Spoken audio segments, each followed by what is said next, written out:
I think that President Trump structured this press conference to achieve a grand strategy for his reelection campaign in 2020.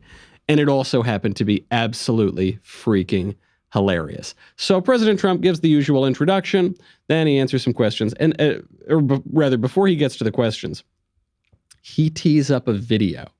He's got the media all in the room. He says, I want to tee up this little video just to give you an overview of the past few weeks. And he tees up the video.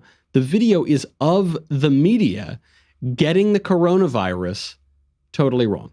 In February, Nancy Pelosi said we should come to Chinatown. This is late February. Come to Chinatown. We think it's very safe. Come here. Let's all have the big parade, Chinatown parade, probably referring to San Francisco.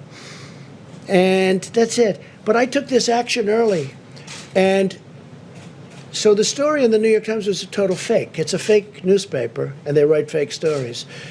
And someday, hopefully in 5 years when I'm not here, those papers are all going out of business because nobody's going to want to read them. But now they like them because they write about me. Now, with that, I have a couple of we have a few clips that we're just going to put up. We could turn the lights a little bit lower. I think you'll find them interesting. Okay, that's the setting the stage, right?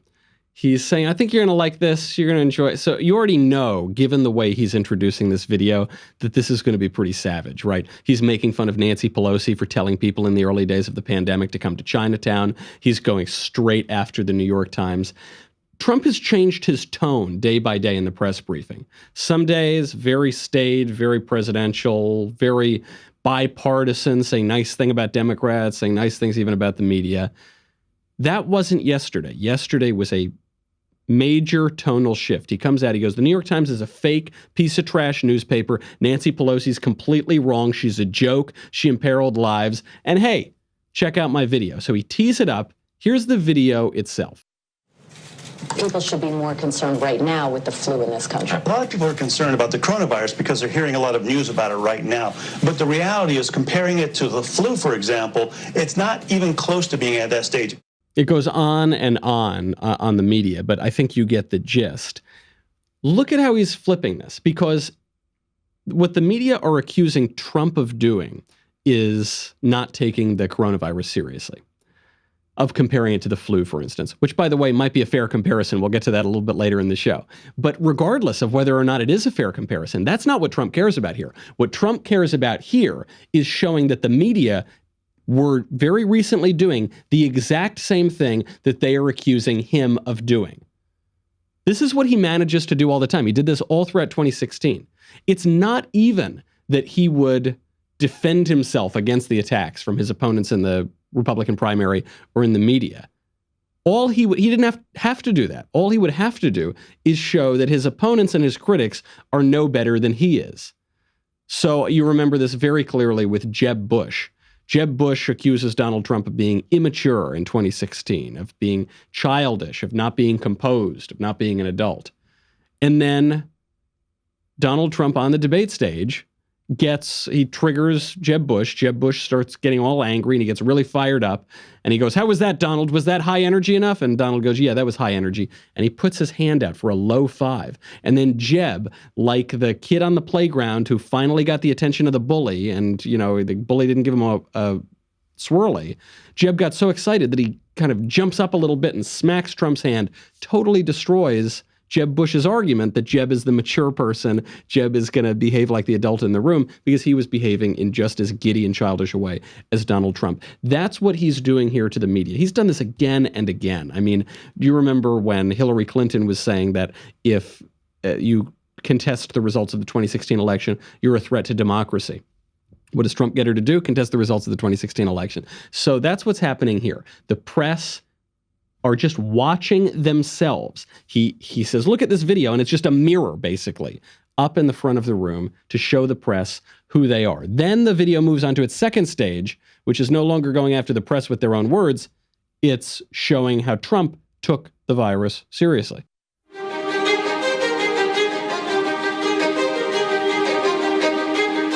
Well, we've asked them to accelerate whatever they're doing in terms of a vaccine.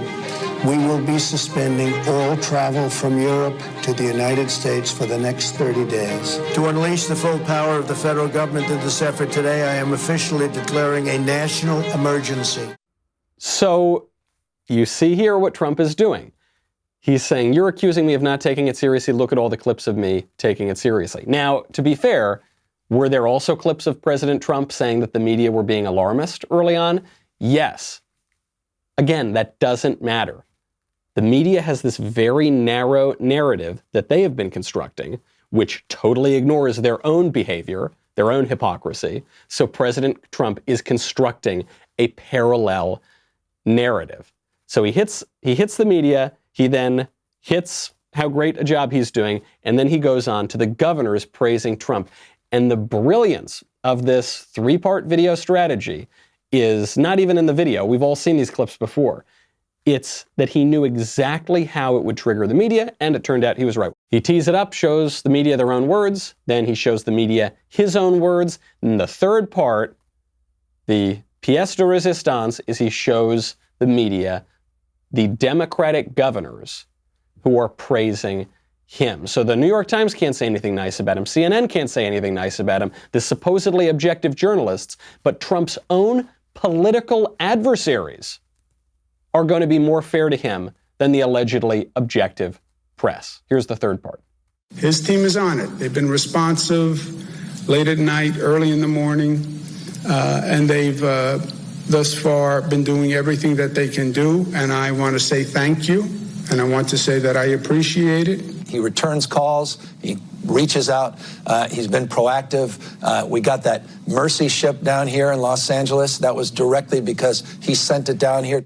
Okay, this, I think, is unprecedented in the history of press briefings. First of all, the fact that President Trump holds his own press briefings every single day is also unprecedented. I mean, the guy is obviously playing to his strengths because he's so good on camera. He's so good at communicating. But to be this brazen, to be this bold, there's obviously something going on underneath this strategy. It's not merely a troll, and we'll get to what that is in a second.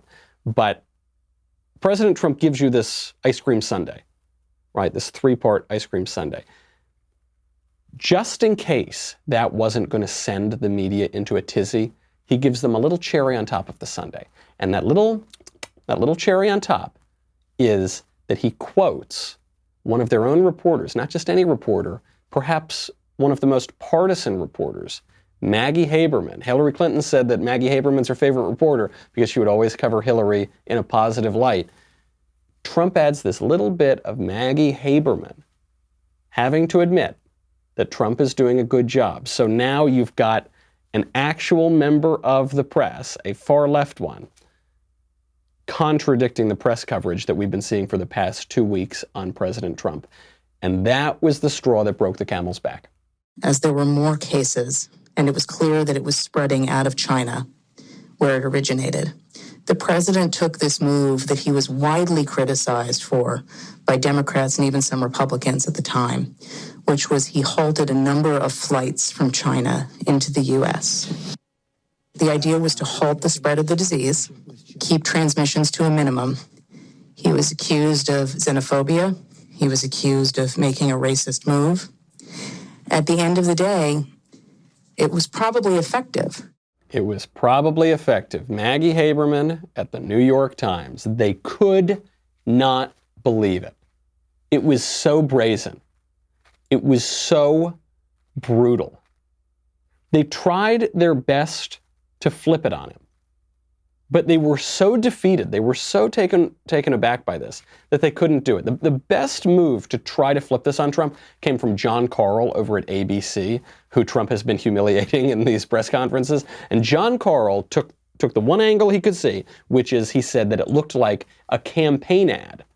And he wanted to find out who made the ad, because maybe Trump was using White House resources inappropriately for campaign activities, because that was a campaign ad that he just forced all of the mainstream media to play for him for free on their networks. And Trump, like he was waiting for it. He was waiting for that little toss-up, knocks it out of the park, and he says, wait a second.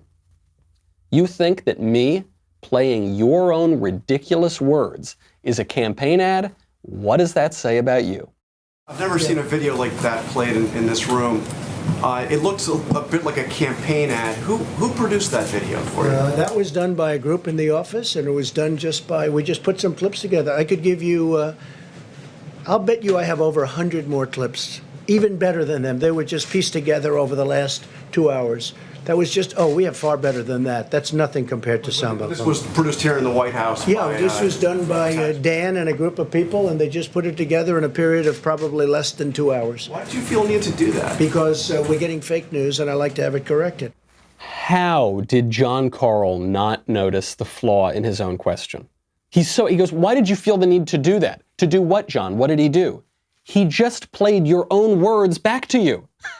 Why did you feel the need to show our reporting?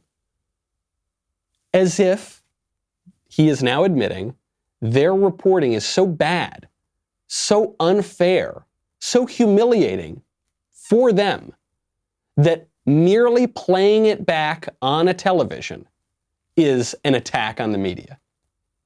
Quoting the media is now an attack on the media. And I agree, it is, because the media have humiliated themselves. And that was the trap that Trump set, and it totally worked. If you enjoyed that video, and let's be honest, of course you did. I hope you did. Be sure to hit the subscribe button so everyone wading through the wasteland of YouTube knows that we have the best content out there.